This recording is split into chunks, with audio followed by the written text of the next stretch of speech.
JAKOB BÖHME, Mystical Dialogue, the supernatural, supersensual life.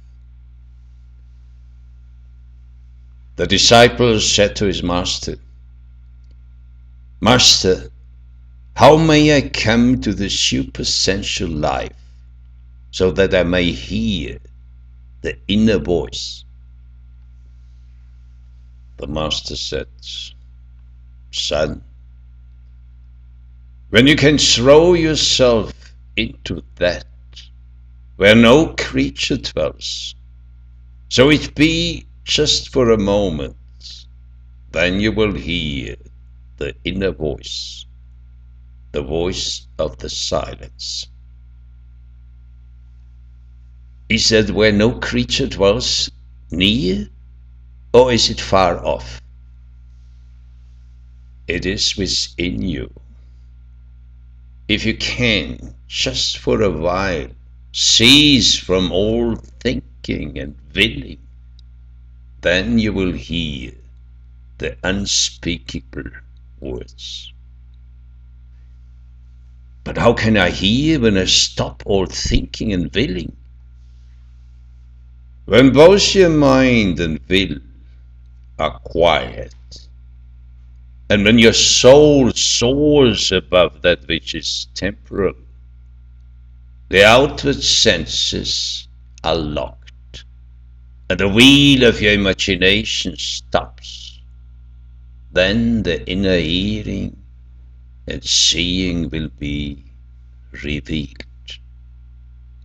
Since it is nothing but your own hearing and willing that hinders you. But with what shall I hear the inner voice, as it is above nature and creature? When you are quiet and silent, then you are as you were before you became a creature. What now hinders or keeps me back, so that I cannot come to that state? Nothing but your own willing, hearing and seeing keeps you back from it, and hinders you from entering the supersensual state. Your willing makes you deaf, and your own thinking about things of the outside world, it binds you with your own chains, and it keeps you in your own dark prison, which you have made for yourself, so that you cannot enter that state which is supernatural and supersensual. But Master, I live in this body, and I'm bound to it as with chains by my desires. Tell me how I may come through the body into the supernatural inner ground without destroying the body. Must I forsake the world and my life too? If you forsake the world, then you come into that out of which the world is made. But I was born for a life in the body. You must learn to distinguish between the thing, at which is only an image thereof, between your inner ground and your outward form. Master, teach me how I may come to be like unto all things. If you want to be like all things, you must forsake all things. You must not want to possess anything for your own, whatever that something may be. For as soon as you desire something, you think that is your property, and you identify yourself with this something, and thus you are bound to it. But if you don't desire anything, then you are free from all things, for you consider nothing as your own, and you are nothing to all things, and all things are as nothing to you. You are as a child which understands not what the thing is, and so you do perhaps understand it. You understand it with the pure and naked knowledge. But how shall I arrive at this pure and naked knowledge, which is abstracted from all the senses? For I am touched every moment by the things which are around me. Please tell me how I may attain such a state where no creature may be able to touch or hurt me, and how my mind, being emptied from sensible objects, may be prepared for the wisdom in me. You want to remain untouched by sensible objects. Desire nothing, and you will come to such an inner rest that no sense impression can disturb it. Then only with your body you are in the world. Master, my desires withhold me, so that I cannot so wholly give up myself as I would like to. What am I to do in this case? Only the body lives in the world, but your mind can be freed from the world, as it frees itself from the body at death. Then are the desires dead in it. Master, teach me how I may die every day to all the desires. I know how can I abide continually in this desireless state? What is it that I must leave? All things that please you, because you cherish them. In a word, all things you enjoy with your senses, you must leave and forsake. This is the leaving of what you love. Within yourself only will you find rest. But in the world you will only find anxiety. How can I live in the world without losing my inner peace? And how can I avoid sinking under the world, but be able to rise above it? If you withdraw every hour from the world, beyond all that surrounds you, and go above all sensual perceptions, above all reasoning and mental activity, what would become of me if I should ever attain with my mind that state where no creature is? Must I not cry out, I am no more? But what would then become of the body? It must still go on living in the world. What must I do with this body, that I may be able to stay in this mental state and not be pulled back by the body any longer? What would become of my body when I withdraw from the world? You will think into your inner grounds. That makes a man invulnerable, both from within and without. And whether the body be here or there, all is alike to him. But he loses by this all his good friends, and there will be none to help him when he needs help. No, he wins the hearts of all his good friends, and loses none but his enemies. How is that he wins his good friends? There are friends worth having. Those who love truth and righteousness will love that man, and they will be delighted above all things and his company. Nevertheless, it is very hard to be despised by the world. That which now seems so hard to you, later you will love it.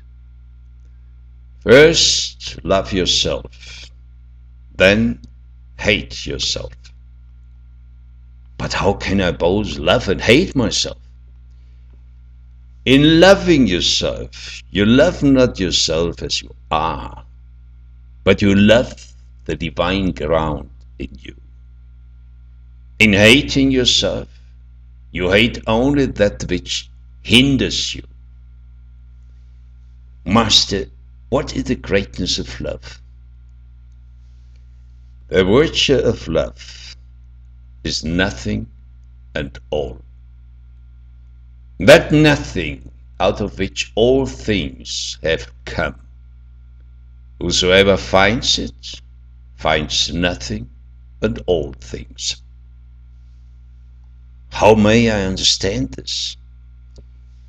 Nothing at the beginning of all things. When you are empty of all that is visible, and when you become nothing to all that is created, then you are in the eternal one. Whosoever finds it, finds nothing and all things. But how finds he nothing? I will tell you. He that finds it, finds a supersensual abyss, which has no ground to stand on, and where there is no place to dwell in. Nothing is like unto it, and therefore it may be compared to nothing, for it is deeper than anything, and is as nothing with respect to all things. And because it is nothing, it is therefore free from all things. A man cannot express what it is. There is nothing to which it may be compared. Whosoever finds it, finds all things. It has been the beginning of all things, and it is also the end of all things, and contains all things within its circle. If you find it, you reach that ground from where all things came. Master, I have now cast myself into the deep, where no creature can dwell, that I might hear the voice of the silence speaking in me. But I neither hear nor see as I should. There's such a wall in me, which beats back the sounds and obstructs the entrance of that light, whereby alone the spiritual is seen. Can I have but small hopes, entering into that state of emptiness without images, which you call nothing and all things? What can I do to break this wall which hinders me? It is your own will. But how shall I be able to break this will? Wait in the deep ground of your being, for the rising of the sun. But how should I wait for the rising of the sun? And how shall I seek in the center this light which may enlighten me? Stop all activity. Fix your eye on one point. Gather within all thoughts and press into the center. Be silent, sitting alone in your innermost self, the mind being united in itself, this is the true supersensual ground. But will this not destroy my nature? By no means at all. Your nature is the same afterward as before, but it will be advanced and made useful. There are in you two wills, an inferior will, which is driving you to the things without, and a superior will, which is drawing you to things within. These two wills are set together, back to back, and contrary to each other. These two wills are like two eyes. As long as these two eyes are not united in one single view, but looking in different directions, they set one against the other. Therefore, both these eyes must be united by a concentration of rays to arrive at the unity. This is true. It causes me a continual struggle. How may I come to the unity of vision? The right eye looks into eternity. The left eye looks into time. If you always look at the things of time, it will be impossible for you ever to arrive at the unity. Let not your left eye deceive you by making continuously one mental image after another, but let your right eye command the left. Thus both eyes become useful to each other by bringing the eye of time into the eye of eternity. So you may at the same time enjoy the world and see it also with the eye of eternity, and bring all the wonders from the exterior into the interior life, and so rejoice in them. But it is very hard to be always looking into eternity and to attain to the single eye and simplicity of vision, shutting out all imaginations and desires. What shall I do to reach it? As long as you are in the world, you have to be active in it, and to finish the work given to you as best as you can. All things serve you if you know rightly how to use them, to recollect you more inwards. Stay concentrated in the center. Let the world make never so great a noise to draw you out from it. Work with your hands to earn your means to feed the body, but do not desire to enter into the food prepared, but simply look at it with the eye of spirit. Let the hands and the head be active, but rest in the innermost ground. Master, this is very hard. I understand that my spirit ought to be free from the attraction of matter and wholly empty.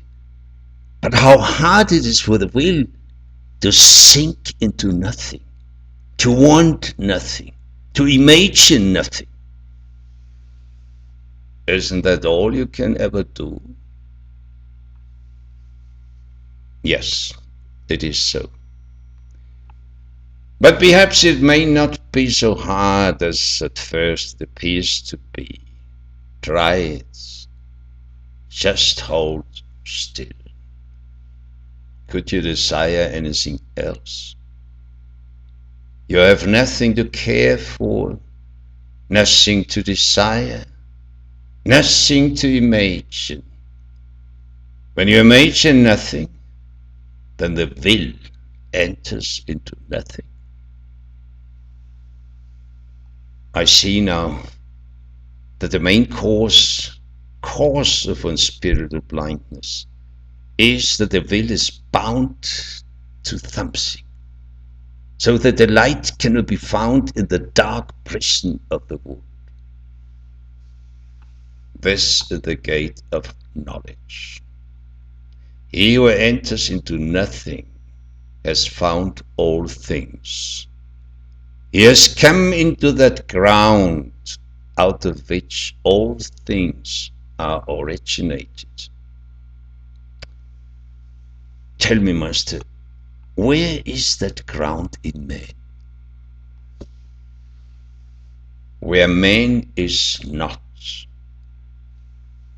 Where is that in a man when man is not? It is the ground of a soul to which nothing sticks. Where is the ground to which nothing sticks? It is a center of rest and motion. Nothing in all the world can enter into it or stick to it. Here it is where man is not, and where nothing can abide. How can I find and enter that hidden center?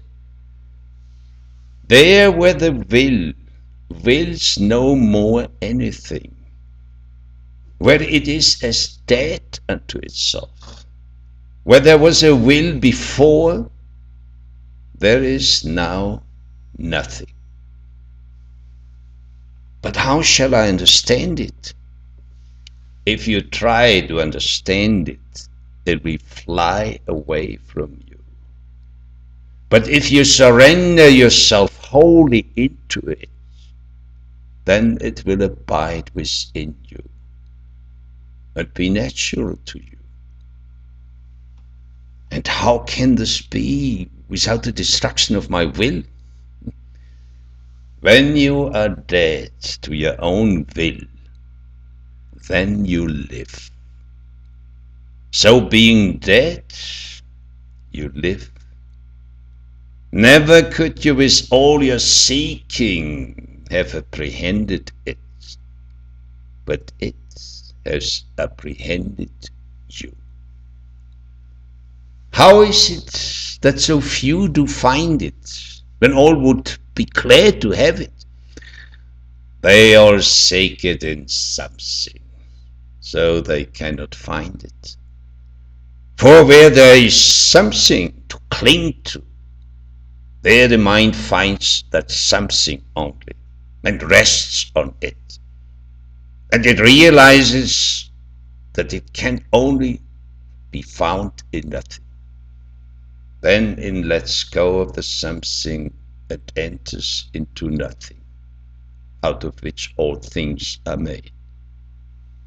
Then the mind says, I have nothing, for I am utterly stripped of everything. I am nothing, for all that I am is no more than an image of being. And so, sitting down in my own nothingness, I will nothing for myself. That is why so few find it. So everyone would like to have it, and might also have it, were it not for this something one does not want to let go. Could one not find it without going for it into nothing? No. Men seek and find not, because they seek it not in the naked ground where it lies, but in something where it never will be. They seek it in their own will when they find it not. They seek it in their self-desire.